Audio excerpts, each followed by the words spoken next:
Let us turn to Psalm 91. நம்முடைய தியானத்திற்காக 91ஆம் சங்கீதம். There is no key. We shall read.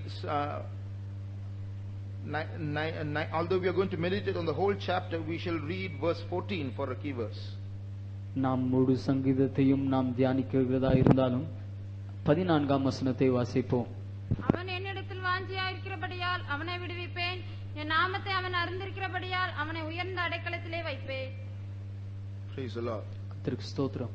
Before we proceed, நாம் கடந்து செல்வதற்கு முன்பாக, is there anyone here who is going through any form of trial? இங்கே யாராவது ஏதாவது விதமான பரீட்சைகளின் வழியாக செல்கிறவர்கள் இருக்கிறீர்களா? Some sickness, ஒருவேளை சில வியாதியா இருக்கலாம், financial struggles, ஒருவேளை பண பிரச்சனையாக இருக்கலாம், some mental problems, மன ரீதியான பிரச்சனையாக இருக்கலாம். any kind of trial anyone is going through, some reproach or shame, எந்த விதமான பிரச்சனையாக இருந்தாலும், பரீட்சையாக இருந்தாலும், நிந்தையாக இருந்தாலும், அவமானமாக இருந்தாலும், any kind of fear, ஏதாவது விதமான பயமாக இருந்தாலும், sleeplessness, தூக்கம் இல்லாமையாக இருந்தாலும், put up your hands. அப்படிப்பட்டவர்கள் யாராவது இருப்பீர்கள் என்றால் உங்களுடைய கரங்களை உயர்த்துங்கள். Anyone going through any kind of trial, இது போன்று ஏதாவது விதமான பரீட்சைகளின் வழியாக செல்கிறவர்கள் யாராக இருந்தாலும் உங்களுடைய கரங்களை உயர்த்துங்கள். praise the Lord. Put down your hands, please. கர்த்தருக்கு ஸ்தோத்திரம். This is a beautiful psalm for such people, அப்படிப்பட்டவர்களுக்கு இது ஒரு அருமையான ஒரு சங்கீதம். provided we understand it the way God wants us to understand it. ஆனால் தேவன் நாம் எப்படி இந்த சங்கீதத்தை விளங்கிக் கொள்ள வேண்டும் என்று விரும்புகிறாரோ அந்த விதத்தில் நாம் விளங்கிக் கொள்வோம் என்றால் அது நமக்கு ஒரு அருமையான ஒரு சங்கீதமாய் விளங்கும். There is no life as dangerous as this Christian life. இந்த கிறிஸ்துவ வாழ்க்கையை போன்று அபாயமான ஒரு வாழ்க்கை இல்லை. And there is no life as safe as this Christian life. இந்த கிறிஸ்துவ வாழ்க்கையை போன்றதான பாதுகாப்பான ஒரு வாழ்க்கையும் இல்லை. That seems to be a contradiction. இது இரண்டும் முரண்பாடானதாக தோன்றுகிறது. But the meaning is, in the midst of such great danger, God gives us so much of protection. அதன் அர்த்தம் என்னவென்றால் அவ்வளவு அபாயம் நிறைந்தான அந்த ஒரு கிறிஸ்துவ வாழ்க்கையில் தேவன் அதிகமான ஒரு பாதுகாப்பை நமக்கு தருகிறார். Once an army general, ஒரு முறை ஒரு சேனையின் தலைவன், he was a godless man. அவர் தேவனற்ற ஒரு நபர், He was a wicked man. அவர் ஒரு பொல்லாத நபர். But he encountered, this is a real story, he encountered a war where he was. அவர் இருந்ததான இடத்திலே திடீரென்று ஒரு யுத்தத்தை அவர் சந்திக்க நேரிட்டது. I don't remember the place exactly. I think it was the Philippines. அது பிலிப்பீன்ஸ் என்று நினைக்கிறேன், ஆனால் அந்த இடம் எனக்கு சரியாக ஞாபகம் இல்லை. On one day, suddenly 6 warplanes were heading towards his city. திடீரென்று அவருடைய பட்டணத்தை நோக்கி 6 யுத்த விமானங்கள், போர் விமானங்கள் அவருடைய பட்டணத்துக்கு நேராக வந்தது. And he knew his city is going to be demolished. அவருடைய பட்டணம் அழிக்கப்பட போகிறது என்று அவர் அறிந்திருந்தார். He was a godless man. He's never prayed. He doesn't know God. அவர் தேவனை அறியாத ஒரு நபர், அவர் இதுவரை ஜெபித்ததும் இல்லை. But somehow he got his hands on this Psalm 91. ஆனால் எப்படியோ அவருக்கு இந்த 91ஆம் சங்கீதம் கிடைத்து விட்டது. One thing he did, he just started reading Psalm 91 loudly as though he was praying. அவர் ஏதோ ஜெபிப்பதை போன்று இந்த 91ஆம் சங்கீதத்தை சத்தமாக வாசிக்க ஆரம்பித்தார். And as he was reading through the psalm, the sounds of the planes drew near. அந்த சங்கீதத்தை அவர் வாசித்துக் கொண்டே இருக்கும் பொழுதே அந்த போர் விமானங்களுடைய சத்தம் அதிகரித்தது. But instead of the planes dropping bombs and going away, the planes landed in the city. ஆனால் அந்த போர் விமானங்கள் எல்லாம் பாம்பு போட்டு குண்டுகளை போட்டுவிட்டு போவதற்கு பதிலாக அந்த பட்டணத்தில் அது இறங்கினது. And all 6 planes landed. 6 விமானங்களும் இறங்கினது. And the pilots got out and approached this general and said, "Sir, we are defecting from our army. We want refuge." அங்கே இருந்ததான பைலட்டுகள் இறங்கி வந்து அவர்கள் சொன்னார்கள், எங்களுடைய சேனையிலிருந்து நாங்கள் வந்திருக்கிறோம், தப்பி வந்திருக்கிறோம், எங்களுக்கு பாதுகாப்பு வேண்டும் என்றார்கள். So see how when he thought he was going to die, suddenly unexpected protection came. அவர் மரிக்க போகிறோம் என்று நினைத்துக் கொண்டிருந்ததான நேரத்தில் எதிர்பாராத விதத்தில் எப்படி பாதுகாப்பு வந்தது என்று பாருங்கள். Whether you or I know this psalm by heart, the devil knows it because he quoted it to Jesus. இந்த சங்கீதம் உங்களுக்கும் எனக்கும் மனப்பாடமாக தெரிகிறதோ இல்லையோ, ஆனால் பிசாசுக்கு இது தெரியும். அவன் இயேசுவுக்கு இந்த வசனங்களை எடுத்து சொல்கிறான். If thou be the son of God, cast thyself down, for it is written, He shall give his angels charge over thee, that they might bear thee up, lest thou dash thy foot against a stone. நீர் உண்மையில் தேவனுடைய குமாரனாய் இருப்பீர் என்றால் உம்மை கீழே தாழ தள்ளிக்கொள்ளும். ஏனென்றால் உம்முடைய பாதங்கள் கல்லில் இடராதிருக்கும்படி தெய்வ தூதர்களை உங்கள் பாதங்களை ஏந்தி கொள்ள கட்டளையிடுவேன் என்று எழுதியிருக்கிறதே என்றான். So the devil knew that verse by heart. அதனால் பிசாசுக்கு அந்த வார்த்தை மனப்பாடமாக தெரிந்திருந்தது. This verse, this psalm is so full of activity and so full of danger. இந்த சங்கீதம் முழுமையாக செயல்கள் நிறைந்ததாகவும் அபாயம் நிறைந்த ஒரு சங்கீதமாகவும் இருக்கிறது. We see pestilence, இங்கே கொள்ளை நோயை பார்க்கிறோம், we see snare, கன்னிகளை பார்க்கிறோம், we see destruction, அழிவை பார்க்கிறோம், we see arrows flying, அம்புகள் பறக்கிறதை பார்க்கிறோம், we see terrors in the night, இரவில் பயங்கரத்தை பார்க்கிறோம், we see thousands and 10,000s falling. 1000 பேரும் 10000 பேரும் விழுவதை பார்க்கிறோம். So it's a we see, and there are so many animals also here. பலவிதமான மிருகங்களையும் இங்கே பார்க்கிறோம். We see serpents and lions. சர்ப்பங்களையும் சிங்கங்களையும் பார்க்கிறோம். So it's a psalm with so much of danger in it. அதிகமான அபாயம் நிறைந்த ஒரு சங்கீதமாக இது இருக்கிறது. At the same time, அதே நேரத்தில் hidden amidst all this danger is so much of safety. இந்த எல்லா அபாயத்துக்கும் மத்தியில் மறைந்து அதிகமான பாதுகாப்பு இருக்கிறது. He is my refuge. அவர் என்னுடைய அடைக்கலமாய் இருக்கிறார். There shall no evil befall thee. உனக்கு எந்த தீங்கும் நேரிடாது. It shall not come nigh thee. அது உன்னை அணுகாது. He shall give his angels charge over thee. அவருடைய தூதர்களை உனக்கு அவர் கட்டளையிடுவார். I will set him on high. அவனை நான் உன்னதத்திலே வைப்பேன். I will be with him in trouble. அவருடைய பிரச்சனையில் நான் அவரோடு கூட இருப்பேன். With long life will I satisfy him and show him my salvation. நீடித்த நாட்களினால் நான் அவனை திருப்தியாக்கி என்னுடைய ரட்சிப்பை அவனுக்கு காண்பிப்பேன். So here is a mixture of danger and protection. இங்கே அபாயமும் பாதுகாப்பும் சேர்ந்த ஒரு சங்கீதமாக இருக்கிறது. Typical of our lives. நம்முடைய வாழ்க்கைக்கு அடையாளமாக இருக்கிறது. Sometimes our heart is so fearful of what is going to happen. சில நேரத்தில் நம்முடைய இருதயம் என்ன நடந்து விடுமோ என்று பயந்து இருக்கிறது. Sometimes we feel God forsaken. சில நேரத்தில் தேவன் நம்மை கைவிட்டு விட்டார் என்பதை போன்று நமக்கு தோன்றுகிறது. Because at the height of danger, God just seems to have disappeared. ஏனென்றால் நம்முடைய அபாய கட்டத்தினுடைய உச்ச கட்டத்தில் தேவன் இல்லாதவரை போன்று இருக்கிறார். But beloved, this psalm says that God is still there. ஆனால் அருமையானவர்களே, இந்த சங்கீதம் சொல்கிறது தேவன் அங்கே இல்லாமல் போய்விடவில்லை, அவர் இன்னும் அங்கேதான் இருக்கிறார். God's way of delivering is not like we think. தேவன் நம்மை விடுவிக்கிறதான விதம் ஏதோ நாம் நினைக்கிறதான விதத்தில் அல்ல. That's why we think humanly. So when God works out deliverance in some other way, we think we are God forsaken. நாம் மனிதன் நினைக்கிறதான விதத்தில் தேவன் நம்மை விடுவிப்பார் என்று நினைக்கிறோம். ஆனால் தேவன் நம்மை உண்மையில் விடுவிக்கிறதான நேரத்தில் நாம் அதை விளங்கிக் கொள்ளாமல் இருக்கிறோம். When he is working out some other kind of deliverance, வேற ஏதாவது விதத்தில் நம்மை விடுவிக்கிறதான நேரத்தில் நாம் அதை விளங்கிக் கொள்ளாமல் இருக்கிறோம். That's why we should think as God thinks and see as God sees. அதனால்தான் தேவன் நினைக்கிறதான விதத்தில் நாம் நினைத்து தேவன் பார்க்கிறதான விதத்தில் நாம் பார்க்க வேண்டும். Now, basically there are two steps or stages of deliverance as we see in this chapter. நாம் இந்த அதிகாரத்தில் பார்க்கும்போது அடிப்படையில் 2 படிகள் விடுதலையில் காணப்படுகிறது. One, he delivers from trouble. ஒன்று, அவர் ஆபத்திலிருந்து நம்மை விடுவிக்கிறார். Secondly, he delivers in trouble. இரண்டாவதாக ஆபத்தில் நம்மை அவர் விடுவிக்கிறார். I repeat, he delivers us from trouble. Secondly, he delivers us in trouble. அவர் நம்மை ஆபத்திலிருந்து விடுவிக்கிறார், இரண்டாவதாக ஆபத்தில் விடுவிக்கிறார். Verse 3 says, he shall deliver thee from the snare of the fowler. மூன்றாவது வசனம் இப்படியாக சொல்கிறது, அவர் உன்னை வேடனுடைய கண்ணிக்கு விடுவிப்பார். So in English it is clear like this, he delivers thee from the snare of the fowler. அவர் உன்னை வேடனுடைய கண்ணியில் இருந்து விடுவிப்பார் என்று ஆங்கிலத்திலே வாசிக்கிறோம்.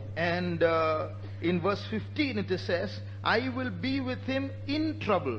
15ஆம் வசனத்தில் ஆபத்தில் நான் அவனோடு கூட இருப்பேன் என்று வாசிக்கிறோம். Both are different. இரண்டும் இதில் வித்தியாசத்தை பார்க்கிறோம். So God promises us to keep us from trouble. One.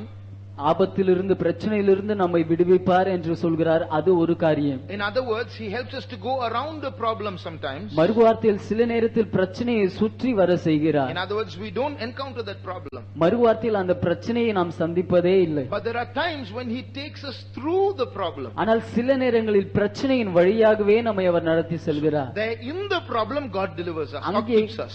அங்கே பிரச்சனைக்குள்ளாக இருந்து அவர் நம்மை பாதுகாக்கிறார். So God delivers us from problems so that we might believe on him. தேவனை நாம் விசுவாசிக்கும்படியாக தேவன் நம்மை பிரச்சனையிலிருந்து பாதுகாக்கிறார். God delivers us in the problem so that we might learn to trust in him. தேவன் மீது நாம் நம்பிக்கை வைக்க கற்றுக்கொள்ளும்படியாக பிரச்சனைக்குள்ளாக நம்மை அவர் பாதுகாக்கிறார். So it's not, Christian life is not, avoiding trouble all the time. கிறிஸ்துவ வாழ்க்கை என்றால் எப்பொழுதுமே பிரச்சனைகளை தவிர்த்து விடும் வாழ்க்கை அல்ல. It also has getting into trouble and being protected in there. சில நேரங்களில் பிரச்சனைக்குள்ளாகவும் சென்று அங்கே பாதுகாக்கப்படுகிறதான வாழ்க்கையும் கிறிஸ்துவ வாழ்க்கைதான். What pleasure does God take in putting us into trouble? நம்மை பிரச்சனைக்குள்ளாக மாற்றுவதில் தேவனுக்கு என்ன இன்பம் இருக்கிறது? God doesn't do things for nothing. தேவன் ஏதோ ஒன்றுமில்லாதவைக்காக காரியங்களை செய்கிறவர் அல்ல. Sometimes when we have nothing to do, we sleep. சில நேரத்தில் நமக்கு செய்வதற்கு ஒன்றும் இல்லை என்றால் தூங்கி விடுகிறோம். Or we just go for a stroll. இல்லாவிட்டால் நாம் சுற்றி வர செல்கிறோம். We just go for a walk. நடந்து செல்கிறோம். Or we read the newspaper. இல்லாவிட்டால் செய்தித்தாளை வாசிக்கிறோம். Or we go to some relative's house because we have nothing to do. செய்வதற்கு ஒன்றும் இல்லாதபடியால் உறவினர்களுடைய வீட்டிற்கு சில நேரங்களில் செல்கிறோம். So there are some things we do without a purpose because there is time. சில நேரத்தில் நாம் காரணம் இல்லாமல் நோக்கம் இல்லாத சில காரியங்களை செய்கிறோம். ஏனென்றால் நமக்கு செய்வதற்கு ஒன்றும் இல்லாதபடியால் அப்படி செய்கிறோம். But God never does things like that. ஆனால் தேவன் ஒருபோதும் அவர் காரியங்களை அப்படி செய்வதே இல்லை. Everything he does is with a purpose. அவர் செய்வதெல்லாம் ஒரு நோக்கத்தோடு தான் அவர் செய்கிறார். Everything he allows in our life is with a purpose. நம்முடைய ஜீவியத்தில் வாழ்க்கையில் அவர் அனுமதிக்கிறதான ஒவ்வொன்றும் ஒரு நோக்கத்தோடு காரணத்தோடு தான் அவர் அனுமதிக்கிறார். So all those who lifted up their hands, remember, God has permitted that problem, that trial with a purpose. அதனால் உங்களுடைய கரங்களை உயர்த்தினதான அனைவரும் தேவன் உங்களுடைய வாழ்க்கையில் அந்த பிரச்சனையை பரீட்சையை ஒரு நோக்கத்தோடு தான் அனுமதித்திருக்கிறார் என்பதை நீங்கள் நினைவில் கொள்ள வேண்டும். Here we read of a variety of dangers. இங்கே பலவிதமான ஆபத்துகளை பற்றி நாம் வாசிக்கிறோம். One is the snare of the fowler. ஒன்று வேடனுடைய கண்ணி என்று வாசிக்கிறோம். What is that? அது என்ன? There are so many unseen traps laid by the devil all lurking around. பிசாசினால் நம்மால் காணக்கூடாத விதத்தில் அநேக கன்னிகள் இங்கும் அங்குமாக வைத்திருக்கிறான். There are so many situations in our life we don't see a trap laid for us in the end. நம்முடைய வாழ்க்கையில் பல சூழ்நிலைகள் இருக்கிறது. ஆனால் அதனுடைய முடிவில் ஒரு கன்னி அங்கே வைக்கப்பட்டிருக்கிறது என்பதை நம்மால் பார்க்க முடிகிறது இல்லை. For example, read Proverbs 7:23. உதாரணத்துக்கு நீதிமொழிகள் 3ஆம் அதிகாரம் 23ஆம் வசனம். 7ஆம் அதிகாரம் 23ஆம் வசனம். 7:23. 7ஆம் அதிகாரம் 23ஆம் வசனம். ஒரு குருவி தன் பிராணனை வாங்கும் கண்ணியை அறியாமல் அதில் விலை தீவிரிக்கிறது போலவும் அவளுக்கு பின்னே போனான். அம்பு அவன் ஈரலை பிளந்தது. Like a bird hasteth to its snare, not knowing that it is a snare, that it is going to die. ஒரு குருவி அது எப்படி ஒரு கண்ணியை நோக்கி, அது ஒரு கண்ணி என்று தெரியாமலே, அது மரிக்கப் போகிறது என்று தெரியாமலே அது நோக்கி செல்வதை போன்று. This speaks of carnal sins. இது மாம்சீகமான பாவங்களை பற்றி பேசுகிறது. The devil will sometimes subtly attract us through our own desires and make us fall into traps which we don't realize. பிசாசு சில நேரங்களிலே நம்முடைய சொந்த வாஞ்சைகளை வைத்து சில பாவங்களுக்குள்ளாக நம்முடைய வாஞ்சைகள் மூலமாக இழுத்து நம்மை அதில் விட செய்கிறான். But like Balaam's donkey tried to keep Balaam away from danger, sometimes God also will give us a blow to keep us away from those traps. ஆனால் பிலேயாமினுடைய கழுதை எப்படி பிலேயாமை ஆபத்திலிருந்து பாதுகாக்கும்படியாக அது அந்த நேரத்தில் அது கிரியை செய்ததோ, அதே போன்று சில நேரத்தில் நம்மை ஆபத்திலிருந்து பாதுகாக்கும்படியாக சில நேரங்களில் சில அடி கொடுக்கிறார் தேவன். Sometimes we will meet with an accident. We don't realize if we had gone ahead, we would have met danger. சில நேரத்தில் நாம் ஒரு விபத்துக்குள்ளாகிறோம், நமக்கு தெரியாது, ஒருவேளை அந்த விபத்தை தாண்டி நாம் சென்றிருப்போம் என்றால் ஒரு அபாயத்துக்குள்ளாக நாம் சென்றிருக்கலாம். So God permits an accident or a physical trouble to prevent us from spiritual trouble which is eternally dangerous. விபத்துக்குள்ளாக தேவன் நம்மை மாற்றுகிறார், இல்லாவிட்டால் சில நேரத்தில் சரீர பிரகாரமான பிரச்சனைக்குள்ளாக மாற்றுகிறார். அதன் காரணம் என்னவென்றால் அதை காட்டிலும் பெரிதான ஆவிக்குரிய பிரச்சனைக்குள்ளாக நாம் சென்று அது நித்தியமான ஆபத்தை நமக்கு உண்டு பண்ணிவிடாது இருக்கும்படியாக அப்படி செய்கிறார். So God prevents us or protects us from the snare of the fowler. வேடனுடைய கண்ணியிலிருந்து தேவன் நம்மை பாதுகாக்கிறார். And he protects us from the noisome pestilence. அவர் பாழாக்கும் கொள்ளை நோயிலிருந்து அவர் நம்மை பாதுகாக்கிறார். That means there are sometimes dangers which will attack a whole city. சில நேரத்தில் ஒரு ஆபத்து அது முழு பட்டணத்தையும் அது தாக்குகிறதாக இருக்கும். Like that there are some plagues. For example, now there is something called a bird plague or something going on now. சில நேரத்தில் சில விதமான கொள்ளை நோய்கள் இருக்கு. இப்பொழுது பறவையினால் உண்டாகும் கொள்ளை நோய் என்று சொல்கிறார்கள். Like that, when anything strikes a city or a land, a group of people, God promises protection. இது போன்று பட்டணத்தையோ இல்லாவிட்டால் ஒரு குறிப்பிட்ட இடத்தையோ ஏதாவது வியாதி தாக்குகிறதான நேரத்தில் தேவன் நமக்கு பாதுகாப்பை வாக்களிக்கிறார். Terror by night. இரவினுடைய பயங்கரம். In the night there are so many things that man can be afraid of. இரவு நேரத்தில் மனிதன் பயப்படக்கூடிய அநேக காரியங்கள் உண்டு. Snakes, பாம்பை குறித்து பயப்படலாம், thieves, திருடர்களை பற்றி பயப்படலாம், bad dreams, கெட்ட கனவுகளை பற்றி பயப்படலாம். So God promises us deliverance and protection in all these things. இவை எல்லாவற்றிலும் இருந்து தேவன் நமக்கு பாதுகாப்பை வாக்களிக்கிறார், விடுதலையும் வாக்களிக்கிறார். Some people are haunted by bad dreams in the night.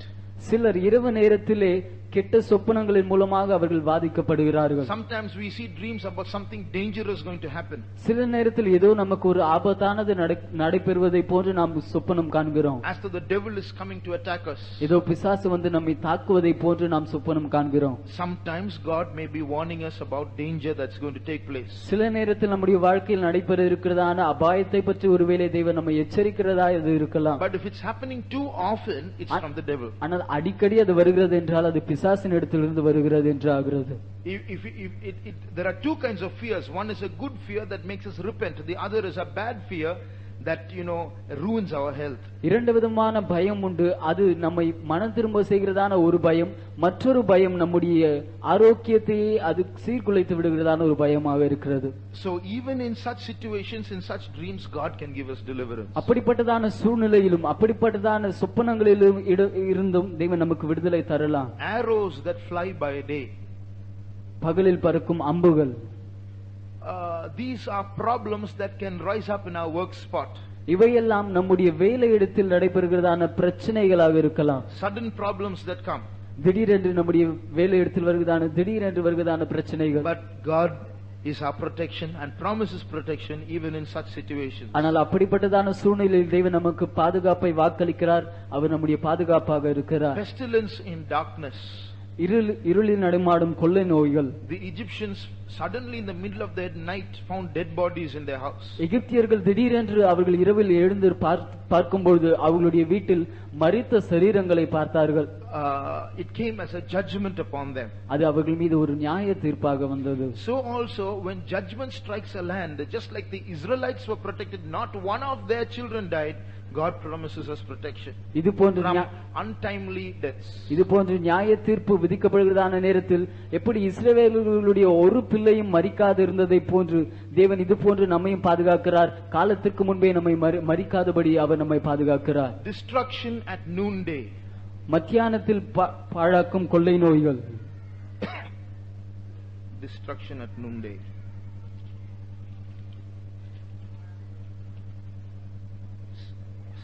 மத்தியானத்தில் பாழாக்கும் சங்காரத்திற்கும். So what is this? இது என்ன?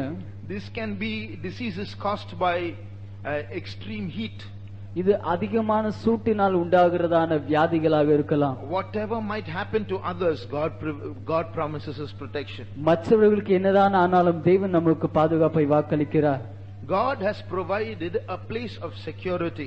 தேவன் ஒரு பாதுகாப்பின் இடத்தை நமக்கு தந்திருக்கிறார். It's called the secret place of the Most High. அது உன்னதமானவருடைய மறைவிடம் என்று அழைக்கப்படுகிறது. What is the secret place? இந்த மறைவிடம் எது? It is the presence of God. அது தேவனுடைய சமூகம். Slowly we will see how we can develop or grow in that secret place. அந்த மறைவிடத்தில் நாம் எப்படி வளரலாம் என்பதை நாம் மெதுவாக பார்க்கலாம். Now there are about 3 or 4 stages in this secret place. இந்த மறைவிடத்தில் 3-4 படிகள் இருக்கிறது. First of all, this psalm introduces the secret place to us. முதலாவதாக இந்த சங்கீதம் இந்த மறைவிடத்தை நமக்கு அறிமுகப்படுத்துகிறது. So usually when we are in trouble we can't see any refuge. பொதுவாக நாம் பிரச்சனையில் இருக்கிறதான நேரத்தில் எந்த விதமான அடைக்கலத்தையும் நம்மால் பார்க்க முடியாது. But this psalm has a message that in every trial of our life there is a secret place where we have protection. ஆனால் நம்முடைய வாழ்க்கையினுடைய ஒவ்வொரு பரீட்சையிலும் ஒரு மறைவிடம் இருக்கிறது, அங்கே நமக்கு பாதுகாப்பு இருக்கிறது என்பதை இந்த சங்கீதம் நமக்கு வெளிப்படுத்துகிறது. Just like in the eye of a storm there are no clouds, there is no heavy wind, you can see the stars above, you can see the clear sky. Even so, in the middle of all our troubles, if we can discover the presence of God, there we can be close to God, we can maintain our joy. எப்படி ஒரு புயலினுடைய கண்ணில் அந்த இடத்தில் நாம் தெளிவாக வானத்தை பார்க்கக்கூடியதாக இருக்கிறதோ, எப்படி தெளிவாக நட்சத்திரங்களை பார்க்கக்கூடியதாக இருக்கிறதோ, அங்கே காற்று ஏதும் இல்லாமல் இருக்கிறதோ, அதே போன்று நம்முடைய பிரச்சனைகளின் மத்தியில் தேவனுடைய சமூகத்தை நம்மால் கண்டுபிடிக்க கூடும் என்றால் அங்கே நமக்கு பாதுகாப்பு உண்டு. You are in the center of the storm, the eye is in the center of the storm, but you don't feel the storm. புயலின் கண் புயலினுடைய மத்தியில் தான் இருக்கிறது, ஆனால் புயலை நம்மால் அங்கே பார்க்க முடியாது. The psalmist had discovered such a secret place, and so he's introducing that secret place to a person, any person going through any trial. இந்த சங்கீதக்காரன் அப்படிப்பட்டதான ஒரு மறைவிடத்தை அவன் கண்டிருக்கிறான். அதனால் எந்த விதமான பரீட்சைக்குள்ளாக போகிறதான நபர்களாக இருந்தாலும் அவர்களுக்கு இந்த மறைவிடத்தை அவன் அறிமுகப்படுத்துகிறான். So people who murmur and blaspheme and backslide during trials are those who have not discovered that secret place. ஆனால் பரீட்சைகளின் நேரத்தில் முறுமுறுத்து பின்மாறி தேவனண்டையிலிருந்து பின்வாங்கி போகிறதான ஜனங்கள், தேவனை தூஷிக்கிறதான ஜனங்கள், இந்த ரகசியமான மறைவிடத்தை தேவனுடைய சமூகத்தை கண்டடையாத ஜனங்கள்.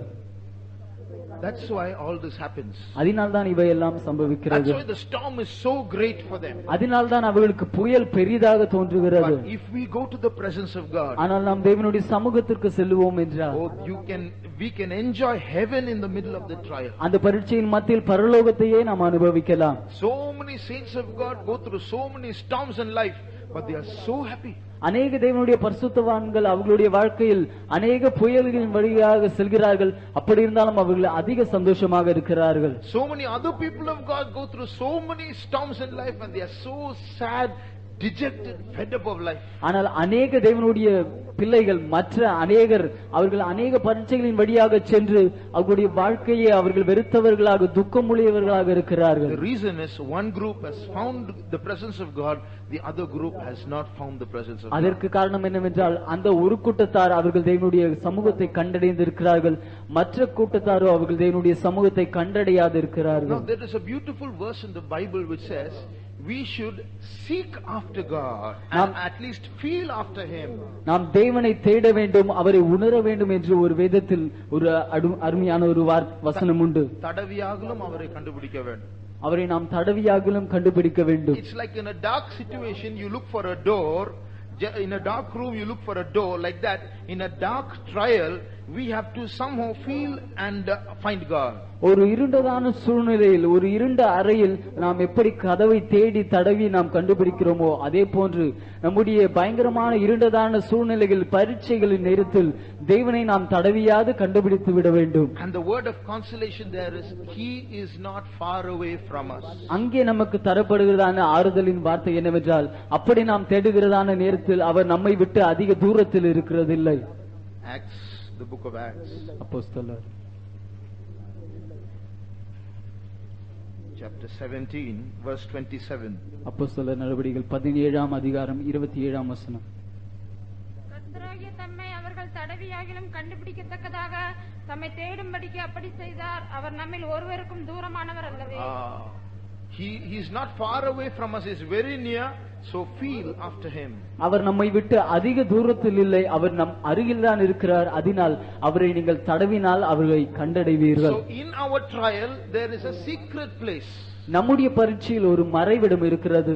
that secret place is secret, so it has to be discovered. அந்த மறைவிடம் அது ரகசியமான இடத்தில் மறைவாக இருக்கிறது, அதனால் அது கண்டுபிடிக்கப்பட வேண்டும். That's the second point. அது இரண்டாவது The காரியம். first point is we are introduced about a secret place. முதலாவது காரியம் ஒரு மறைவிடத்தை பற்றி நாம் அறிமுகப்படுத்தப்பட்டிருக்கிறோம். Secondly is we have to discover the secret place. இரண்டாவது காரியம் அந்த மறைவிடத்தை நாம் கண்டுபிடிக்க வேண்டும். So there is some place where we have refuge, but it is secret, it's hidden. நமக்கு அடைக்கலம் தரக்கூடிய ஒரு இடம் உண்டு, ஆனால் அது மறைவாக இருக்கிறது. So we have to feel and find it. அதை நாம் தடவி பார்த்துதான் கண்டுபிடிக்க So வேண்டும். first is introducing the secret place, second is discovering the secret place. முதலாவதாக மறைவிடம் நமக்கு அறிமுகப்படுத்தப்படுகிறது, இரண்டாவதாக மறைவிடத்தை நாம் கண்டுபிடிக்க வேண்டும். How do we discover a secret place? இந்த மறைவிடத்தை நாம் எப்படி கண்டுபிடிக்கிறோம்? We can't physically feel about in a trial. நம்முடைய பரீட்சையில் சரீர பிரகாரமாக எழுத்தின் வடிவில் நாம் அதை சென்று தடவி பார்த்து கண்டுபிடிக்கக்கூடிய ஒன்று அல்ல அது. Because a trial is not something that you can touch. ஏனென்றால் நம்முடைய பரீட்சை ஏதோ நாம் தொட்டு உணரக்கூடிய ஒன்று அல்ல அது. So how do we discover that secret place or the presence of God in a trial? ஒரு பரீட்சையின் நேரத்தில் தேவனுடைய சமூகத்தை இல்லாவிட்டால் அந்த மறைவிடத்தை நாம் எப்படி சென்று கண்டடைகிறோம்? The answer is in verse 2 of Psalm 91. அதனுடைய பதில் சங்கீதம் 91ஆம் சங்கீதம் 2ஆம் வசனத்திலே வாசிக்கிறோம். நான் கர்த்தரை நோக்கி நீர் என் அடைக்கலம், என் கோட்டை, என் தேவன், நான் நம்பியிருக்கிறவர் என்று சொல்லுவேன். See, this is not a testimony, it's a confession. இது ஏதோ ஒரு சாட்சி அல்ல, அவர் சாட்சியாக கூறுவதான காரியம் அல்ல, அவருடைய அறிக்கை இது. So he is making a positive confession there. அவர் அங்கே ஒரு நேர்மறையான ஒரு அறிக்கையை செய்கிறார். He is not come out of the trial and testifying God was my refuge. He is in the trial and confessing God is my refuge. ஏதோ ஒரு பரீட்சையிலிருந்து வெளியே வந்து தேவன் எனக்கு அடைக்கலமாய் இருந்தார் என்று அவர் சொல்லவில்லை. பரீட்சையில் இருந்து கொண்டுதானே தேவன் என்னுடைய அடைக்கலமாய் இருக்கிறார் என்று சொல்கிறார். He is saying that not because God is his refuge. He is confessing. That's why he is saying, I will say of the Lord, he is my refuge. அவருடைய பரீட்சையின் நேரத்தில் அந்த நேரத்தில் தேவன் ஏதோ அவருடைய அடைக்கலமாய் இருந்தபடியால் அவர் தேவன் என்னுடைய அடைக்கலமாய் இருக்கிறார் என்று சொல்லவில்லை. ஆனால் தேவன் என்னுடைய அடைக்கலமாய் இருப்பார் என்று நான் அவரை பற்றி சொல்லுவேன் என்கிறார். சொல்லுவேன், I will say. So it's a confession. He has not yet discovered God, but he is confessing it. அதுவரை அவர் தேவனை கண்டுபிடிக்கவில்லை, ஆனால் அவரை கண்டடைவேன் என்று அறிக்கையிடுகிறார். So by making such a confession in our trial, we can find God. நம்முடைய பரீட்சையில் இப்படிப்பட்டதான அறிக்கைகளை எல்லாம் நாம் செய்வதன் மூலமாக தேவனை நாம் கண்டடையலாம். So when we make positive and healthy confessions in our trial, நம்முடைய பரீட்சை நேரங்களில் ஆரோக்கியமான நேர்மறையான இப்படிப்பட்டதான அறிக்கைகளை நாம் செய்யும் பொழுது, that's the act of feeling for God. அதுதான் தேவனை நாம் உணரும்படியாக நாம் அவரை தடவி தொட்டு பார்க்கிறதான ஒரு காரியமாக இருக்கிறது. So when we confess the right confession and say, I will say that he is my refuge, I will trust in him, by that we are feeling about to find God. சரியான அறிக்கையை நம்முடைய பரீட்சைகளை நேரத்தில் சரியான அறிக்கையை செய்து அவர் என்னுடைய அடைக்கலமாய் இருக்கிறார், அவர் என்னுடைய கோட்டையாய் இருக்கிறார் என்று நாம் இப்படி அறிக்கை செய்யும் போது அவரை நாம் கண்டடைகிறோம். கண்டடைவதற்கு தடவி பார்க்கிறோம். அவரை நாம் தடவி பார்க்கிறோம். We have not yet found him. அவரை நாம் இதுவரை கண்டடையவில்லை. But to discover him in that trial, we have to feel for him by making such a confession. அந்த பரீட்சையில் நாம் அவரை கண்டடையும்படியாக இப்படிப்பட்டதான அறிக்கைகளை செய்து நாம் அவரை தேடுகிறோம். We have to feel for him. அவரை நாம் தடவி பார்க்க வேண்டும்.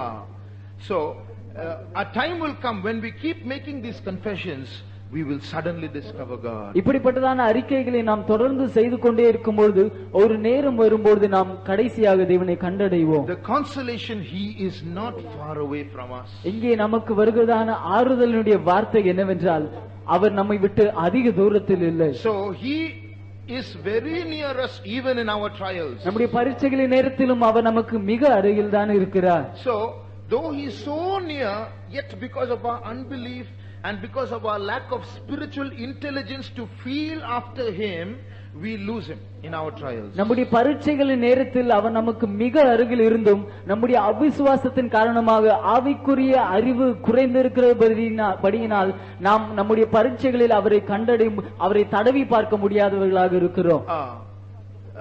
தடவி கண்டுபிடிக்க முடியாமல் இருக்கிறோம். So we feel and finally discover him through positive confession. நாம் அவரை தடவி தடவி பார்த்து கடைசியாக நம்முடைய நேர்மறையான அறிக்கைகளின் மூலமாக அவரை கண்டடைகிறோம். So first is the secret place. முதலாவதாக மறைவிடம். Secondly, discovering the secret place. இரண்டாவதாக மறைவிடத்தை நாம் கண்டுபிடிப்பது. Beloved, once we discover God in our trial, அருமையானவர்களே, ஒரு விசை நம்முடைய பரீட்சையில் தேவனை நாம் கண்டுபிடித்து விடுவோம் என்றால், though the trial might be like a big storm blowing against us, பரீட்சை ஒருவேளை ஒரு பெரிய புயல் காற்றை போன்று நம் மீது அடித்துக் கொண்டு இருக்கலாம், in the middle of our trial we'll be enjoying life. நம்முடைய பரீட்சையின் மத்தியில் நம்முடைய வாழ்க்கையில் நாம் சந்தோஷமாக இருப்போம். I remember one young boy met with a terrible accident a few years ago. சில வருடங்களுக்கு முன்பாக ஒரு வாலிப பையன் ஒரு அதிகமான ஒரு விபத்துக்குள்ளானார். He didn't break any of his bones, but he had a lot of scars all over his face and body. எலும்புகள் ஏதும் உடையாமல் இருந்தாலும் அவருடைய சரீரத்திலும் அவருடைய முகத்திலும் அதிகமான காயங்கள் உண்டாயிருந்தது. So he was struggling even to speak because all around his mouth there were injuries. அவருடைய வாயை சுற்றி அடிபட்டிருந்தபடியால் பேசவும் முடியாமல் இருந்தார். So I asked him, how do you feel? உங்களுக்கு இப்போது எப்படி இருக்கிறது என்று நான் அவரிடம் கேட்டேன். He said, I am enjoying all my injuries. என்னுடைய காயங்களை எல்லாம் நான் காயங்களில் நான் சந்தோஷமாக இருக்கிறேன் என்றார். He said, I am enjoying myself. நான் சந்தோஷமாக இருக்கிறேன் என்றார். To look at him, he was a gory sight. அவரை பார்க்கும்போது அது மிகவும் ஒரு அகோரமான காட்சியாக இருந்தது. But he was saying he was enjoying that situation. ஆனால் அவர் அந்த சூழ்நிலையை நான் சந்தோஷமாக அதில் சந்தோஷப்பட்டுக் கொண்டிருந்தேன் என்றார். If we can discover God's presence, life is happy irrespective of what the situation is prevailing around us. தேவனுடைய சமூகத்தை நாம் கண்டுபிடிக்கக்கூடியவர்களாய் இருப்போம் என்றால் நம்மை சுற்றி இருக்கிறதான சூழ்நிலை எப்படி இருந்தாலும் நாம் அதிலே சந்தோஷப்படக்கூடியவர்களாய் இருப்போம். Through every trial, when we make this attempt to discover God, every trial helps us to grow more in the knowledge of God. தேவனை கண்டுபிடிக்கும்படியாக நாம் அந்த முயற்சி எடுக்கிறதான நேரத்தில் ஒவ்வொரு பரீட்சையின் மூலமாக தேவனுடைய அறிவில் நாம் வளருகிறோம். We get closer to God, know God better than before in every trial. தேவனுக்கு மிக அருகில் நாம் செல்கிறோம். ஒவ்வொரு பரீட்சையின் மூலமாக தேவனை முன்பை காட்டிலும் அதிகமாக அறிந்து கொள்கிறோம். Is there any college or school in this world where you can get promoted without an exam? ஒரு பரீட்சை இல்லாமல் இந்த உலகத்தில் ஏதாவது கல்லூரியில் இல்லாவிட்டால் பள்ளியில் நீங்கள் முன்னேறி செல்ல முடியுமா? Such a school will not bring out good students. ஒருவேளை அப்படிப்பட்ட பள்ளி இருந்தால் அங்கே நல்ல மாணவர்கள் தேர்ச்சி பெற்று வர மாட்டார்கள். A student is branded good based on the marks in the exam. ஒரு மாணவன் அவன் நல்ல ஒரு மாணவன் நன்றாக படிக்கக்கூடியவன் என்பது அவனுடைய பரீட்சையில் அவனுடைய தேர்வை பொறுத்துதான் இருக்கிறது. So, and what does every exam do? Promotes him to a higher class. அந்த தேர்வு அவனை உயர்ந்த பள்ளிக்கு அடுத்த வகுப்புக்கு அவனை கொண்டு செல்கிறது. In the same way, every trial, every danger that besets us is only for our promotion. It's not meant to kill us. அதே விதத்தில் ஒவ்வொரு பரீட்சை நமக்கு வருகிறதான ஒவ்வொரு பரீட்சையும் நம்மை கொன்று விடுவதற்கு அல்ல, நம்மை முன்பாக கொண்டு செல்வதற்கு தான். But sad to say, we are so absorbed by all the pains and the worries and the dangers of the situation around, we lose the little of God that we had before the trial. ஆனால் சொல்வதற்கு துக்கமான காரியம் என்னவென்றால் நம்முடைய பரீட்சையில் நம்மை சுற்றி இருக்கிறதான வேதனை, நம்முடைய வேதனைகள், துக்கங்கள், வலியின் மூலமாக அது நம்மை தேவனை முன்பு நம்ம அவரை பெற்றிருந்ததை காட்டிலும் குறைவாக நாம் அதை மாற்றிக் கொள்கிறோம். We had little of God, that little also we lose in the trial. தேவனை நம்மிடம் கொஞ்சம் பெற்றிருந்தோம், அந்த பரீட்சையின் மூலமாக அதையும் நாம் இழந்து விடுகிறோம். Like some children fail every year in the exam. எப்படி சில பிள்ளைகள் ஒவ்வொரு வருடமும் அவர்களுடைய தேர்வில் அவர்கள் தோல்வி அடைந்து கொண்டே போகிறார்களோ அதே போன்று. It's like, God is conducting a class and we are the students, he is the teacher. தேவன் ஒரு வகுப்பை நடத்துவதை போன்று நாம் பிள்ளை மாணவர்களை போன்று இருக்கிறோம். A school rejoices when there's 100% of passing. 100% அங்கே தேர்ச்சி பெறுவார்கள் என்றால் அந்த பள்ளியில் இருப்பவர்கள் சந்தோஷப்படுகிறார்கள்.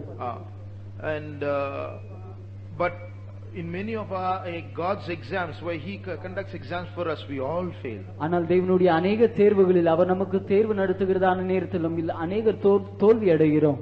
But beautiful, he shall neither faint nor be discouraged. ஆனால் அருமையான காரியம் என்னவென்றால் அவர் சோர்ந்து போகிறதில்லை, அவர் அதைரியப்படுகிறதில்லை. He's got a class full of only bad students and yet he is not discouraged. அவருடைய வகுப்பில் எல்லாம் மோசமான மாணவர்கள் தான் இருக்கிறார்கள், அப்படி இருந்தாலும் அவர் அதைரியப்பட்டு போகிற தேவன் அல்ல. Our trial is finding God in our trial. நம்முடைய பரீட்சையில் தேவனை நாம் கண்டுபிடிப்பதுதான். God's trial is in getting us to pass in our trial. தேவனுடைய பரீட்சை நம்முடைய பரீட்சையில் நாம் தேர்ச்சி பெற செய்வதுதான். So all our trials are trials for him also. நம்முடைய பரீட்சைகள் எல்லாம் அவருக்கும் பரீட்சைதான். Thirdly, மூன்றாவதாக, first is the secret place. முதலாவதாக மறைவிடம், that's the presence of God. அது தேவனுடைய சமூகம். Secondly, discovering the secret place by positive confession. இரண்டாவதாக நேர்மறையான அறிக்கைகளின் மூலமாக இந்த மறைவிடத்தை நாம் கண்டுபிடிப்பது. Thirdly, making that secret place our house. மூன்றாவதாக அந்த மறைவிடத்தையே நம்முடைய வீடாக மாற்றிக்கொள்வது. First verse says secret place of the most high. முதலாவது வசனத்தில் உன்னதமானவருடைய மறைவிடம் என்று வாசிக்கிறோம். Now read verse 9. 9ஆம் வசனம். எனக்கு அடைக்கலமாயிருக்கிற உன்னதமான கர்த்தரை உனக்கு தாபரமாக கொண்டாய். I don't know what tabaram means, but in English it is, thou hast made the most high thy habitation or thy house. உன்னதமானவரை உன்னுடைய வீடாக தாபர ஸ்தலமாக கொண்டாய் என்று வாசிக்கிறோம். So once upon a time this secret place or the most high became a secret place. The presence of God was a place of refuge, so that every time we meet a trial we run there for shelter. தேவனுடைய சமூகம் முன்பொரு காலத்தில் நமக்கு ஒரு அடைக்கலமாக இருந்தது. நமக்கு பாதுகாப்பு வேண்டியதான நேரத்தில் எல்லாம் பாதுகாப்புக்காக நாம் அங்கே ஓடி சென்றோம். So every trial helps us to go towards the presence of God. ஒவ்வொரு பரீட்சையும் தேவனுடைய சமூகத்துக்கு நேராக நாம் செல்ல நமக்கு உதவி செய்கிறது. And when the trial goes, sometimes we tend to go away from the பரீட்சை நம்ம விட்டு போகிறதான நேரத்தில் சில நேரத்தில் நாமும் தேவனுடைய சமூகத்தை விட்டு நழுவி செல்கிறோம். But every promotion, every trial should get us back into the presence of God till finally we don't come out of there. It is our house. ஆனால் ஒவ்வொரு பரீட்சையும் ஒவ்வொரு முறை நாம் உயர்த்தப்படுகிறதான நேரத்திலும் தேவனுடைய சமூகத்துக்குள்ளாகவே நாம் சென்று அது நம்முடைய வீடாக மாறும் வரை அங்கேயே நாம் தங்கியிருக்க செய்ய வேண்டும். So every trial pushes us to discover that secret place of the presence of God. ஒவ்வொரு பரீட்சையும் தேவனுடைய சமூகம் என்றதான அந்த மறைவிடத்தை நாம் கண்டுபிடிக்க அது அதுக்கு நேராக நம்மை அது தள்ளி செல்கிறது. That's why in our troubles we fast.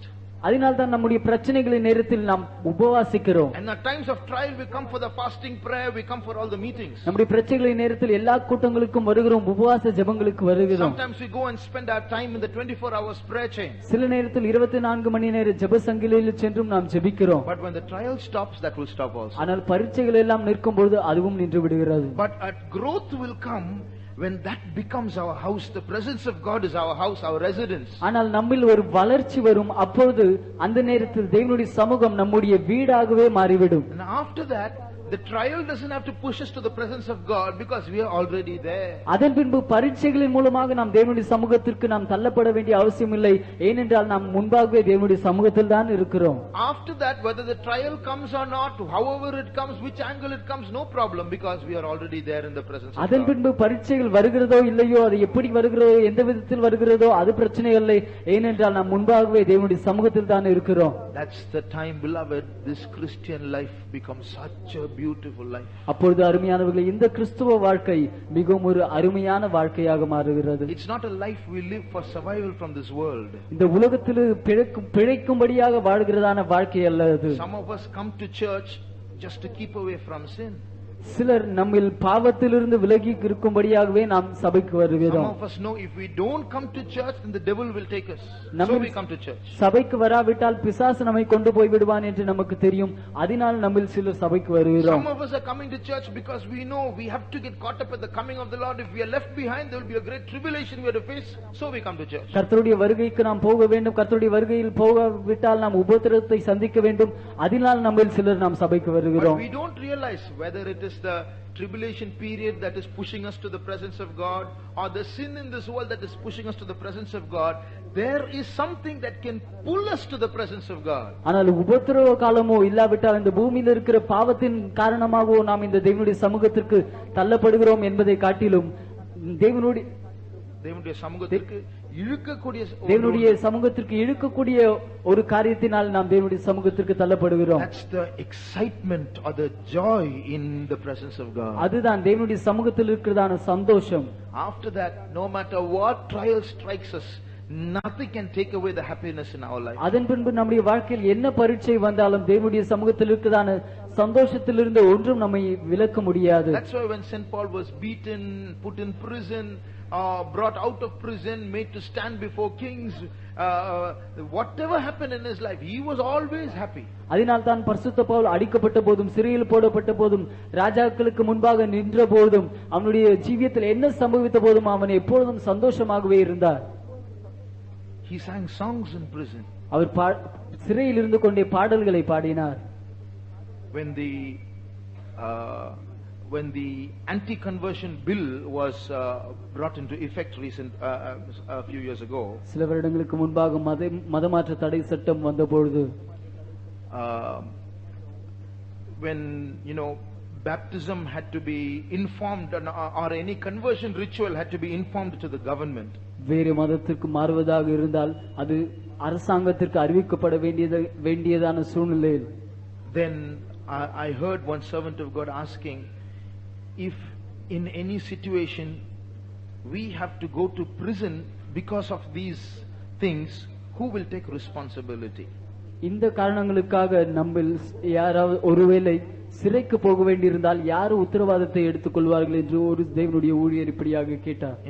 In other words, if I have to go to jail, who will bear the responsibility? மறுவார்த்தையில் நான் ஜெயிலுக்கு போக வேண்டியதா இருந்தால் யார் உத்தரவாதத்தை எடுத்துக்கொள்வது என்றார். For us, going to prison is a degrading experience, but for the early apostles it was a privilege. நமக்கு சிறைக்கு செல்வது என்றால் அது நம்முடைய தரத்திற்கு குறைவான காரியமாக நாம் எண்ணுகிறோம்.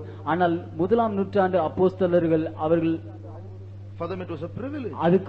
அவர்களுக்கு அது ஒரு ஸ்லாக்கியமாக இருந்தது. Even in the ministry, the jailer and the soldiers, the fellow prisoners all got converted. அவர்களுடைய ஊழியத்திலும் அந்த ஜெயிலில் இருந்ததான ஜெயிலரும் அவர்களோடு கூட இருந்ததான மற்றவர்களும் அவர் சிறையில் இருந்த மற்றவர்களும் அவர்கள் அனைவரும் இயேசுவை ஏற்றுக்கொண்டார்கள். They are the people who have made God their residence. அவர்கள் தேவனை அவர்களுடைய தங்கும் இடமாக மாற்றிக் கொண்டதான ஜனங்கள். Then this life is such a beautiful, exciting life. அப்பொழுது அவர்களுடைய வாழ்க்கை மிகவும் ஒரு சந்தோஷமான வாழ்க்கையாக மாறினது. But the truth is, many of us will acknowledge that Christian life is very boring. ஆனால் சத்தியம் உண்மை என்னவென்றால் நம்மில் அநேகர் நாம் இப்படியாக சொல்லுவோம், கிறிஸ்தவ வாழ்க்கை சலிப்பான ஒரு வாழ்க்கை என்று சொல்லுவோம். போர் அடிக்கிற வாழ்க்கை என்று சொல்லுவோம். That's why we wait for 12 o'clock. அதனால் தான் 12 மணி எப்பொழுது வரும் என்று காத்துக் கொண்டிருக்கிறோம். That's why we come in at 11 o'clock. அதனால் தான் 11 மணிக்கு நாம் உள்ளே வருகிறோம். That's why once a week is enough for us. அதனால் தான் வாரத்தில் ஒரு முறை நமக்கு போதுமானதா இருக்கிறது. That itself is too much sometimes. அதுவே சில நேரத்தில் அதிகமாக இருக்கிறது. Because it's such a boring life. There's so much of excitement outside. ஏனென்றால் இங்கே அதிகமாக போர் அடிக்கிறபடியால் வெளியே அதிகமான சந்தோஷங்கள் உண்டு. We'll wait for the amen so that we can run away to our carnal excitement. ஆமென் எப்பொழுது வரும் என்று அதற்காக நாம் காத்துக் கொண்டிருப்போம். மாம்சீகமான நம்முடைய சந்தோஷங்களுக்கு நாம் மீண்டுமாக திரும்பும்படியாக காத்துக் கொண்டிருப்போம். But do we know, beloved, that in this Christian life there is an excitement in the presence of God that can swallow all the joys of this world? ஆனால் இந்த கிறிஸ்தவ வாழ்க்கையில் உலகத்தினுடைய எல்லா சந்தோஷங்களையும் விழுங்கக்கூடிய தேவனுடைய சமூகத்தில் இருக்கிறதான சந்தோஷம் உண்டு என்று உங்களுக்கு தெரியுமா? We must discover that. நாம் அதை கண்டுபிடிக்க வேண்டும். By discovering the secret place. மறைவிடத்தை கண்டுபிடிப்பதன் மூலமாக. By going often to the secret place in our trial. நம்முடைய பரீட்சைகளின் நேரத்தில் அடிக்கடி அந்த மறைவிடத்திற்கு நாம் போவதன் மூலமாக. Finally remaining in that secret place. கடைசியாக அந்த மறைவிடத்தில் தானே நாம் தங்கியிருப்பதன் மூலமாக. Fourthly, நான்காவதாக, firstly the secret place, முதலாவதாக மறைவிடம், secondly discovering the secret place, இரண்டாவதாக மறைவிடத்தை நாம் கண்டுபிடிப்பது, thirdly making the secret place our house, மூன்றாவதாக மறைவிடத்தையே நம்முடைய வீடாக மாற்றுவது, fourthly நான்காவதாக as we remain in that secret place, அந்த மறைவிடத்தில் நாம் தங்கியிருப்பதன் மூலமாக, it's a house or a situation that can transform our life. அது ஒரு சூழ்நிலையாக இருக்கிறது. சில நேரத்தில் அது நம்முடைய வீடாக இருக்கிறது, நம்முடைய ஜீவியத்தை மாற்றக்கூடியதாக இருக்கிறது. when we make that place or the presence of God our house or our residence, a work of transformation takes place there. தேவனுடைய சமூகத்தை நம்முடைய வீடாக நம்முடைய தாபர ஸ்தலமாக நாம் மாற்றிக் கொள்கிறதான நேரத்தில் ஒரு மறுரூபத்தினுடைய வேலை அங்கே நடைபெறுகிறது. Let's turn to Colossians chapter 3. கொலோசியர் 3ஆம் அதிகாரம் and read verse 3. 3ஆம் வசனம்.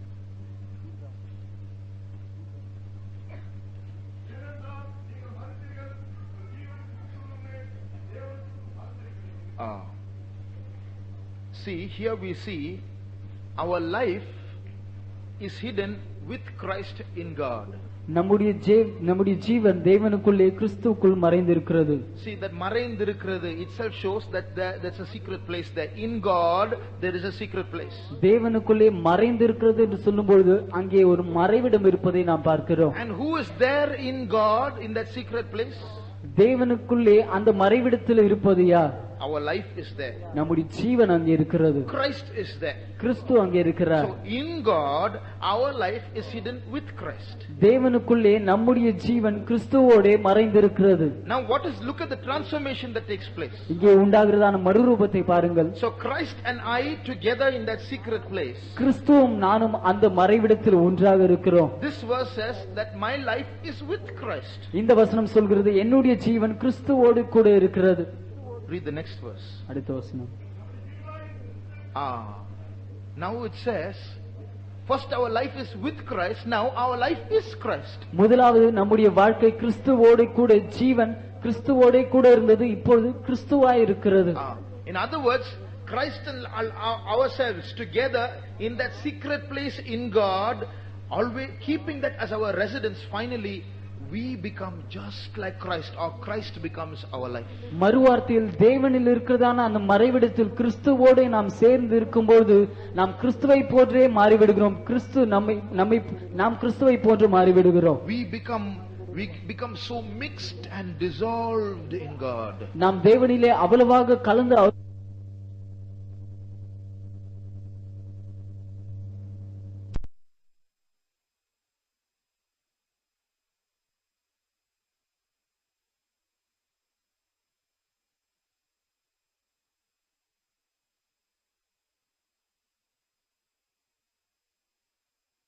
trial attempts to do in our life. நம்முடைய ஜீவியத்தில் ஒவ்வொரு பரீட்சையும் அதை தான் செய்ய விரும்புகிறது. Every trial, as we discover the presence of God, there we are with Christ in God. ஒவ்வொரு பரீட்சையிலும் தேவனுடைய சமூகத்தை நாம் கண்டுபிடிக்கிறதான நேரத்தில் அங்கே நாம் கிறிஸ்துவோடு கூட தேவனில் மறைந்து இருக்கிறோம். And a time will come as we grow there, we and Christ are one.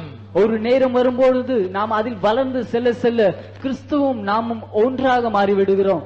God should help us to discover that secret place. அந்த மறைவிடத்தை நாம் கண்டுபிடிக்க தேவன் நமக்கு உதவி செய்ய வேண்டும். Finally, கடைசியாக read the last verse of that psalm. அந்த சங்கீதத்தினுடைய கடைசி வசனத்தை வாசியுங்கள். நீடித்த நாட்களால் அவனை திருப்தியாக்கி என் ரட்சிப்பை அவனுக்கு காண்பிப்பேன். The most a psalm full of so many dangers. அதிகமான அபாயங்கள் நிறைந்ததான இந்த சங்கீதம். But look at the conclusion, with long life will I satisfy him. நீடித்த நாட்களால் அவனை திருப்தியாக்குவேன் என்று அதனுடைய முடிவை பார்க்கிறோம். What is long life? நீடித்த நாட்கள் என்றால் என்ன? Long life in New Testament standards is not old age.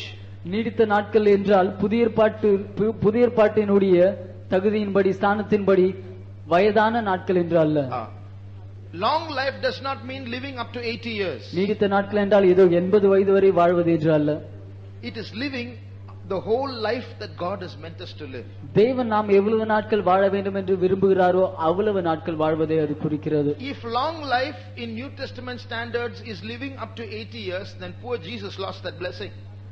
புதிய ஏற்பாட்டு காலத்தின்படி நீடித்த நாட்கள் என்பது 80 வயது வரை ஜீவிப்பது என்று ஒருவேளை சொல்லுவோம் என்றால் இயேசுவுக்கு அந்த ஆசீர்வாதம் இல்லாமல் போயிற்று. He died at 33.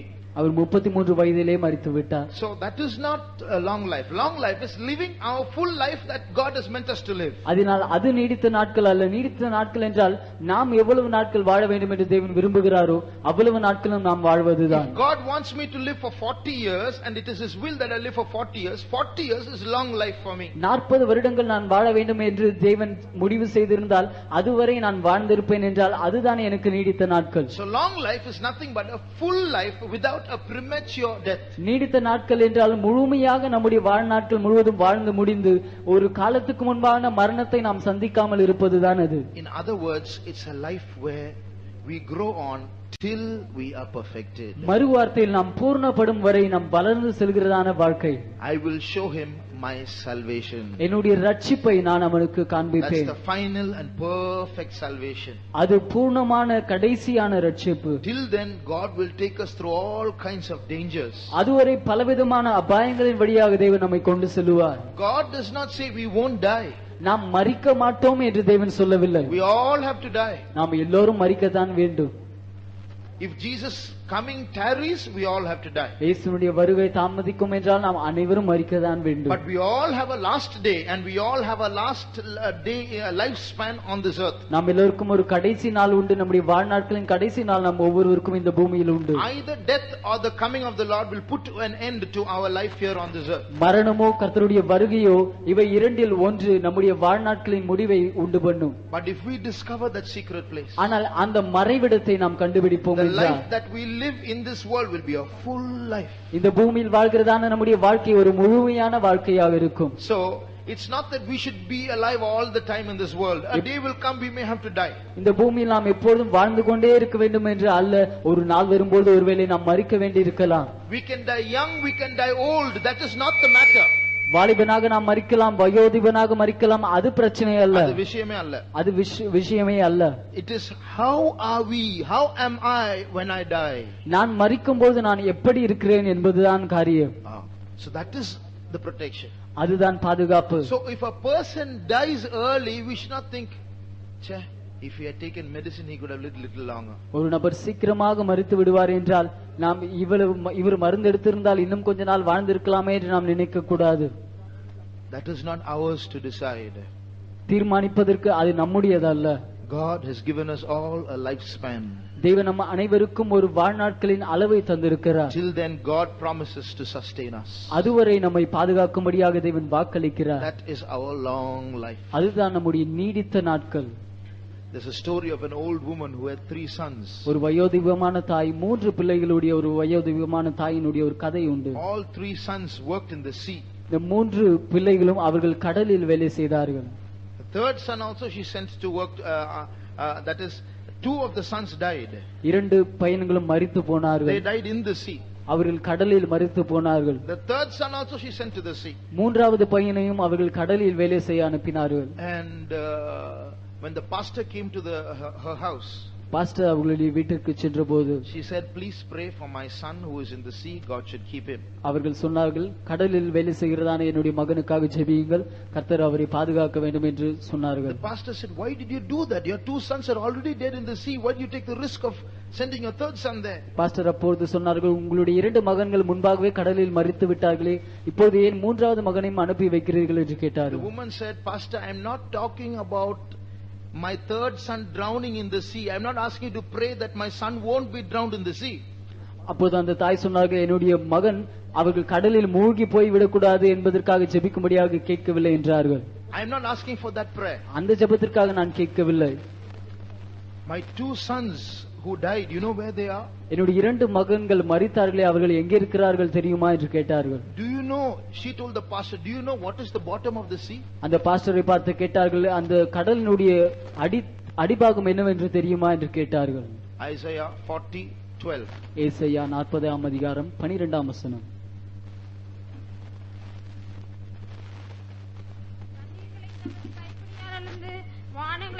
கண்ணீரை தமது கைப்பிடியால் அளந்து. So all the water in this world is in his hand. இந்த உலகத்தில் இருக்கிறதான எல்லா தண்ணீரும் அவருடைய கரத்தில் தான் இருக்கிறது. So what is the bottom of the sea? அதனால் கடலினுடைய அடிபாகம் என்ன? What is the bottom of the sea? கடலினுடைய அடிபாகம் எது? That's his hand. அது அவருடைய கரம். So she said, "My 2 sons are in God's hand." அதனால் இவர்கள் சொன்னார்கள், என்னுடைய 2 மகன்களும் தேவனுடைய கரத்தில் தான் இருக்கிறார்கள். Please pray for my third son's spiritual safety. That's what I asked. என்னுடைய 3வது மகனுடைய ஆவிக்குரிய பாதுகாப்புக்காக ஜெபியுங்கள், அதை தான் நான் கேட்டேன் என்றார்கள். Beloved, God promises promises spiritual safety. அருமையானவர்களே, தேவன் ஆவிக்குரிய பாதுகாப்பை வாக்களிக்கிறார். When we die, how old we are when we die, how we die, leave that all to God. நாம் எப்பொழுது மரிக்கிறோம், நாம் மரிக்கும் போது நம்முடைய வயது என்ன, எவ்வளவு வயதாகி மரிக்கிறோம், அதையெல்லாம் எப்படி மரிக்கிறோம், இவையெல்லாம் நாம் தேவனிடத்தில் கொடுத்து விடுவோம். That is his problem. அது அவருடைய பிரச்சனை. But one thing he promises us, long life or full life. நமக்கு அவர் வாக்களிக்கிறதான ஒரு காரியம், முழுமையான வாழ்க்கை இல்லாவிட்டால் நீடித்த நாட்கள். So there are 5 things that we studied this morning. 5 காரியங்களை நாம் இந்த காலையில் படித்தோம். 1, there is a secret place. முதலாவதாக ஒரு மறைவிடம் இருக்கிறது. 2, discovering the secret place. இரண்டாவதாக அந்த மறைவிடத்தை நாம் கண்டுபிடிப்பது. 3, making that secret place our residence. மூன்றாவதாக அந்த மறைவிடத்தை நாம் தங்கியிருக்கும் தாபர ஸ்தலமாக மாற்றுவது. 4th, transformation in the secret place. நான்காவதாக அந்த மறைவிடத்தில் உண்டாகிறதான மறுரூபம். And 5, long life or perfection in the secret place. ஐந்தாவதாக அந்த மறைவிடத்திலே நீடித்ததான நாட்கள் இல்லாவிட்டால் பூரணமாகுதல். Shall we close our eyes? நாம் எல்லோரும் நம்முடைய கண்களை மூடுவோமா? What a beautiful life we can make of this Christian life. இந்த கிறிஸ்துவ வாழ்க்கையை வைத்து நாம் என்ன ஒரு அருமையான ஒரு வாழ்க்கையை உண்டு பண்ணலாம். Nothing in this universe as exciting as the Christian life. இந்த கிறிஸ்துவ வாழ்க்கையை போன்று இந்த அண்ட சராசரத்திலும் சந்தோஷப்படுத்தக்கூடிய ஒரு வாழ்க்கை ஒன்றில்லை. Provided we discover the secret place in the heart of God. ஆனால் தேவனுடைய இருதயத்தில் இருக்கிறதான அந்த மறைவிடத்தை நாம் கண்டுபிடிப்போமானால் அது அப்படியாகும். There we can discover Christ. அங்கே நாம் கிறிஸ்துவை கண்டுபிடிக்கலாம். There our life is hidden with Christ. அங்கே நம்முடைய வாழ்க்கை கிறிஸ்துவில் மறைந்து இருக்கிறது. There a life of transformation takes place. அங்கே ஒரு மறுரூபத்தினுடைய வேலை நடைபெறுகிறது. That's the happiest life on earth. அது பூமியில் இருக்கிறதான சந்தோஷமான வாழ்க்கை. There such people will come forward and testify not after the trial but in the middle of the trial. அங்கே அப்படிப்பட்டவர்கள் பரீட்சை முடிந்த பின்பு வந்து சாட்சி சொல்ல மாட்டார்கள். பரீட்சையின் போதே, பரீட்சையின் மத்தியில் தானே அவர்கள் சாட்சி சொல்லுவார்கள். They will not come here and pray for they will not come here and ask people to pray for the deliverance. They will come and confess how exciting life is in the middle of all their trials. விடுதலை வேண்டும், அதற்காக ஜெபித்துக் கொள்ளுங்கள் என்று அவர்கள் இங்கே வந்து ஜனங்களிடம் கேட்க மாட்டார்கள். ஆனால் அவருடைய பரீட்சைகளின் மத்தியில் அவருடைய வாழ்க்கை எவ்வளவு சந்தோஷமாக இருக்கிறது என்று சாட்சியாக சொல்லுவார்கள். That is the secret place in the presence of God. அதுதான் தேவனுடைய சமூகத்தில் இருக்கிறதான மறைவிடம். Shall we all ask God for such experiences? அப்படிப்பட்டதான அனுபவங்களுக்காக நாம் தேவனிடத்தில் கேட்போமா? God has written so many beautiful things in his word. இந்த தேவனுடைய வார்த்தையில் தேவன் अनेक அழகான காரியங்களை எழுதி வைத்திருக்கிறார். But sometimes it all goes above our heads. சில நேரத்தில் அவையெல்லாம் நம்முடைய தலைகளுக்கு மேலாக போய் விடுகிறது. We are living such a low earth based life that all this is too much for us sometimes. அப்படி நாம் இந்த பூமிக்குரியதான பூமியை சார்ந்த வாழ்க்கையை செய்கிறபடியால் இவையெல்லாம் சில நேரத்தில் நமக்கு அதிகமாக தோன்றுகிறது. But we need it. ஆனால் இது நமக்கு தேவை. More of you, Lord.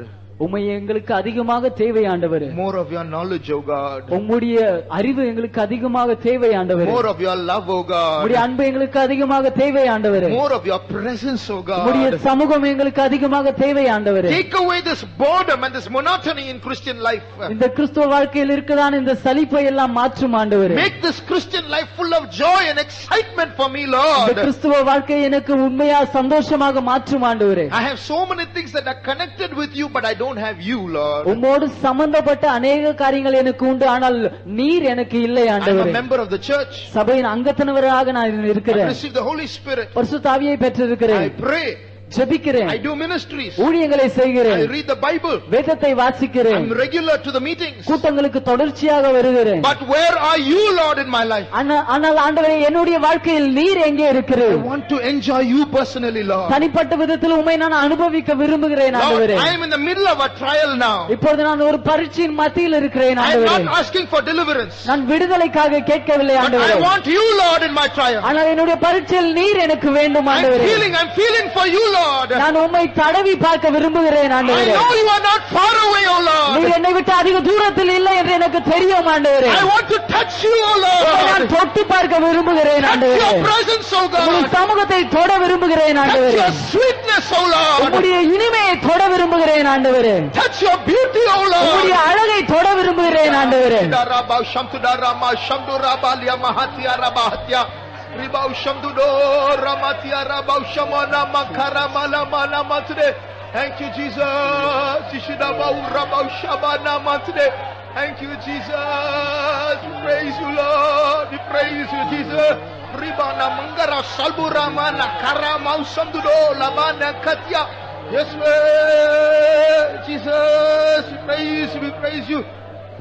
Dear child of God, அருமையான தேவனுடைய பிள்ளை, slowly God is removing all the pride in your life through your trial. உன்னுடைய பரீட்சையின் மூலமாக மெதுவாக உன்னுடைய வாழ்க்கையில் இருக்கிறதான பெருமைகளை தேவன் அகற்றுகிறார். God is transforming you into a very meek person. உன்னை மிகவும் ஒரு சாந்த குணமுள்ள ஒரு நபராக தேவன் மாற்றுகிறார். Dear child of God, don't think God has forsaken you. அருமையான தேவனுடைய பிள்ளையே, தேவன் உன்னை கைவிட்டு விட்டார் என்று நினைக்காதே. He is with you in the trial. உன்னுடைய பரீட்சையில் அவர் உன்னோடு கூட தான் இருக்கிறார். Very near you. உன்னுடைய மிக அருகில் அவர் காணப்படுகிறார். Humble yourself. Humble yourself. உன்னை நீயே தாழ்த்து. And go to Him. அவரிடத்திலே போ. Touch Him. அவரை தொட்டு பார். He is very near you. அவர் உனக்கு மிக அருகில் இருக்கிறார்.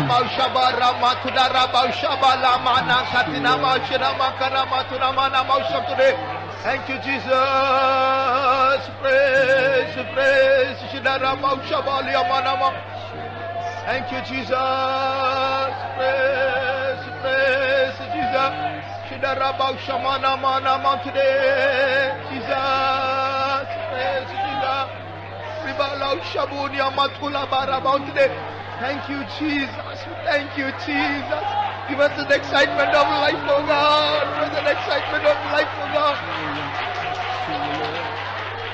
Jesus. Praise you, Jesus. Praise you, Lord. Thank you, Jesus. Thank you, Jesus. Praise you, praise you. Thank you, Lord. Praise you, praise you, praise you, Jesus. Praise you, Jesus. உன்னதமானவரின்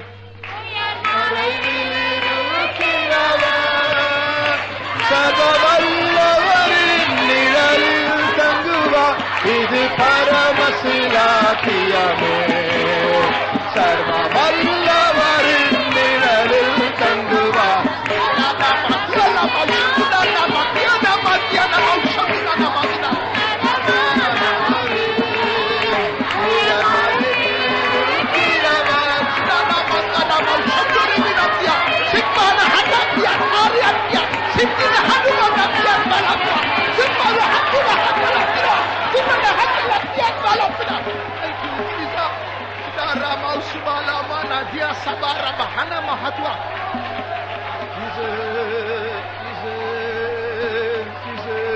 Thank you, Lord. Jesus. Thank you, Jesus. Yes, Jesus. Thank you, Lord. Shidaraba Shakatia Karama Shana Makalamatia Sakatia Kara. Jesus.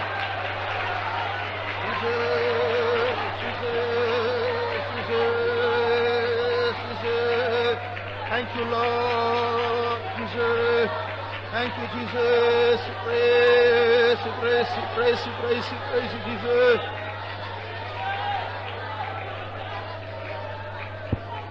தேவனுடைய சமூகத்தை நாம் கண்டுபிடிக்கிறதா அந்த க்ஷணத்தில் அந்த சோதனையோடு சம்பந்தப்பட்டதான பயம், கலக்கம், சந்தேகம், அவிசுவாசம் இவைகளெல்லாம் பறந்தே போய்விடும். ஒரு இளைப்பாறுதலான ஒரு வாழ்க்கை தேவன் நமக்கு தருவார். அங்கதான் தேவனுடைய சமூகம். Thank you, Jesus.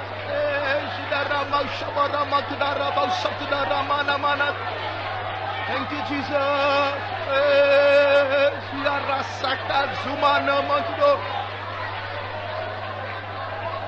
இரவின் பயங்கரத்திற்கும் பகலில் பறக்கும் அம்புக்கும்